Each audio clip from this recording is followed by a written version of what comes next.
Mr. Jones. Ms. Harris has a few questions. Good afternoon, Mr. Jones. You testified that you and Ms. Turner purchased the Dorchester property together, correct? Yes.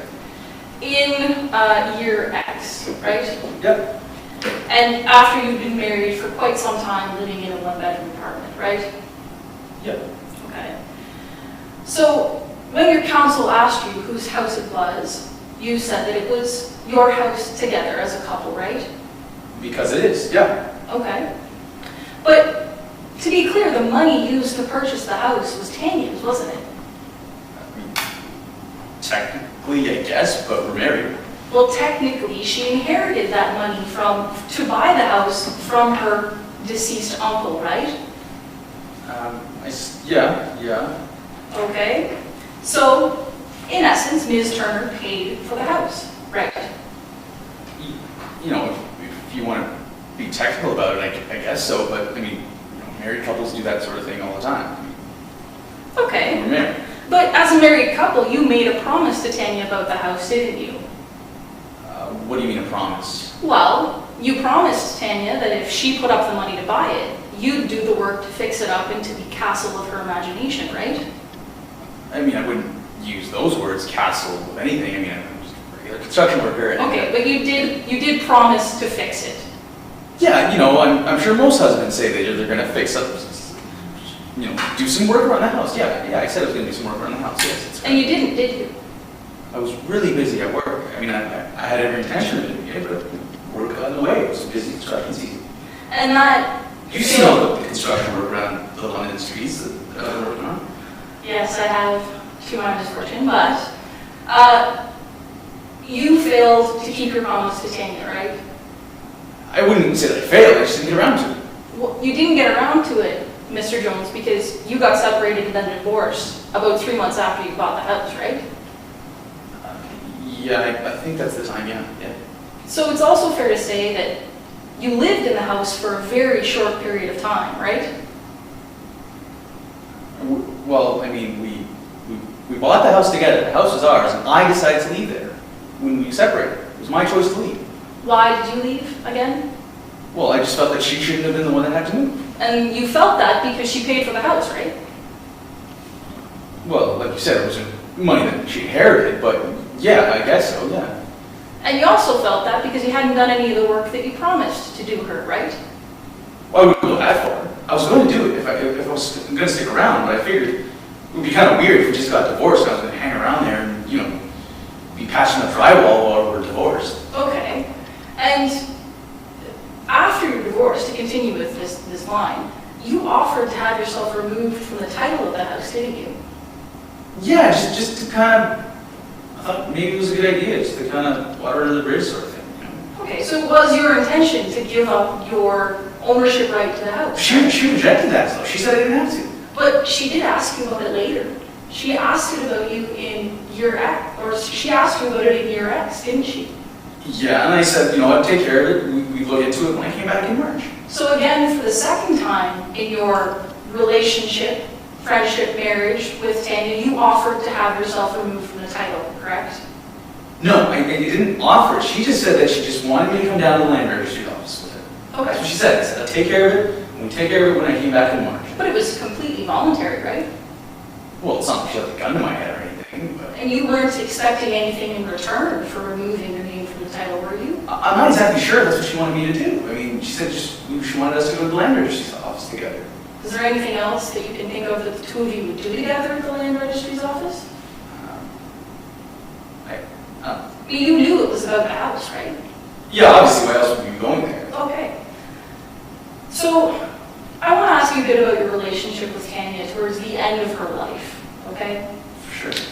You testified that you were fairly close to Tanya, right? We were married, of course. But afterwards, the marriage, you managed to rebuild the relationship to the point where you were friends. Yeah, we were friends. Our relationship was amicable. Yeah. Okay. And you would tell her things like when you started dating, you'd talk to her about it, correct? Yeah, at first that sort of stuff was a little awkward, but yeah, like any other friend would, I guess I would do that, yeah. Okay. And she told you about the people that she was seeing or the person that she was seeing? Is that fair to say? Yeah, like I mentioned before, on one occasion she mentioned the guy she was seeing online. So she did tell you about Fred Freeman, right? Yes. Okay. And you testified that you went away for a period of time, the winter and spring before she died. You went to Florida, correct? Yes, to see my parents. You had some contact with Tanya at that time, is that fair to say? Yeah, we emailed back. Okay. So it's also fair to say that Tanya told you about her developing relationship with Fred Freeman. Is that a fair assessment of the situation? Well, she said she liked it, but she didn't know where it was going. That's what she said. Okay, so turning to the point where you got back in May, and I want to focus on those two conversations that you had with Ms. Turner over the phone. She told you she was very busy. That was your testimony. Yes. Okay. And she told you why she was very busy too, didn't she? Yeah, I guess so, yeah. And she told you that she was busy because, for one, she was getting married, wasn't she? Yeah. She was getting married to Mr. Fred Freeman. Okay, yeah. Fair to say? Yeah. And she also told you that she was very busy because Mr. Fred Freeman was moving to the house in Dorchester, correct? Yes, that's correct. And that they were renovating the property in Dorchester to make it more livable for two professional persons, correct? Yes. So you testified that when you and Tanya Turner bought the house, various renovations needed to be done, correct? Yeah, Tanya wanted them done, yeah. And you've also testified that you didn't do the renovations yourself, is that right? Right, because I was busy at work. It was a busy season. Fair enough. And to your knowledge, from the time that you left to Tanya Turner's death, she wouldn't have had the funds available to do the renovations herself. Is that fair to say? I guess so. I mean, she didn't have a lot of money when we were together, so it's possible. I don't think she did. As a friend, she discussed with you, didn't she, the fact that she didn't have money to make the house her own, didn't she? Yeah, I guess at times she made reference to that sort of thing, yeah. Okay. So it's reasonable to assume that Tanya Turner didn't have the funds to make the renovations, isn't it?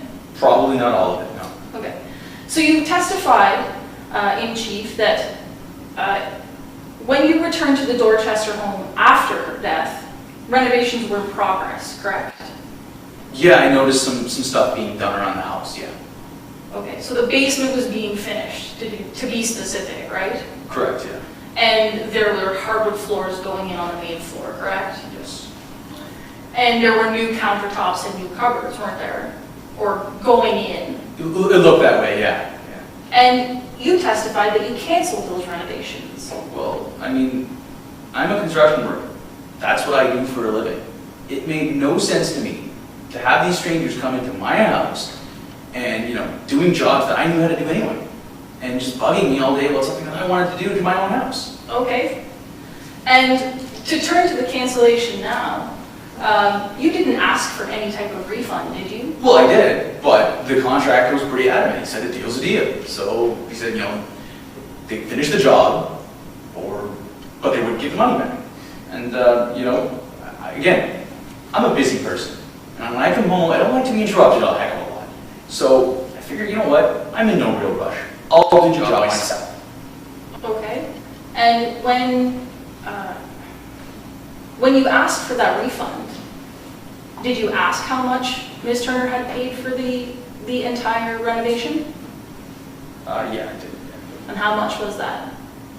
It was around 65 or so, 65,000. And that's a significant sum of money, isn't it? Yeah, at most, yeah. I assume so. For the amount of renovations she did, it made sense.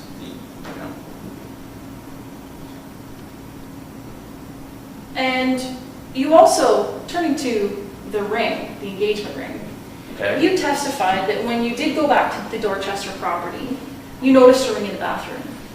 Yeah, it was just sitting. It was just sitting there. But it was a diamond and gold ring, wasn't it? Yeah, I've seen some rings before. Yeah. And although maybe slightly non-traditional, it was an engagement ring, wasn't it? I mean, I can only speculate. It looked like a regular engagement ring, like I said. Okay. I withdraw that question then. But you testified that you took that ring, the diamond and gold ring, to a pawn shop, didn't you? Yes, yeah, I took it to a pawn shop. It was in my house, so I thought. Okay.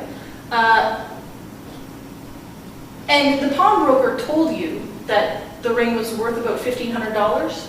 Yeah, sounded about right to me, yeah, 1,500. Okay, and this was a pawnbroker, it wasn't a jeweler, was it? But again, I mean, he must have seen quite a few rings in his time, and it sounded about right to me. 1,500 for that weird looking ring, it seems about right. Okay. You didn't know this pawnbroker at all, did you? No. First time in his shop? Yeah. And he had all sorts of merchandise in there, correct? Yeah, it was a pawn shop. They carry all kinds of stuff, yeah. But you were willing to accept his assessment that that ring was only worth $1,500, correct? I mean, yeah, it seemed about right. I mean, I thought he was in a good position to make that sort of judgment call. Okay. And you yourself don't have any credentials of assessing the value of fine jewelry, do you? Look, I'm a construction worker. I mean, but I've seen rings before. I've seen quite a few rings before. I bought Tanya's ring. Okay. And you got $1,000 for that ring, didn't you? Yeah, I needed the money. Okay. There was also one other item that you testified about in chief, and that was the 68 Mustang. That was parked in the driveway when you first went to the Dorchester property after Tanya's death. Is that fair to say? Yeah, it's part of it. And it's, to your knowledge, it's still parked in the garage where you put it? That's where it should be, yeah. Was there any discussion between yourself and Tanya during the course of your friendship about a car renovation business? She mentioned it, I guess. I mean, we sent business each other's way, and sometimes, yeah, she mentioned that she was starting something like that up, yeah. Okay. No further questions. Thank you, Ms. Harris.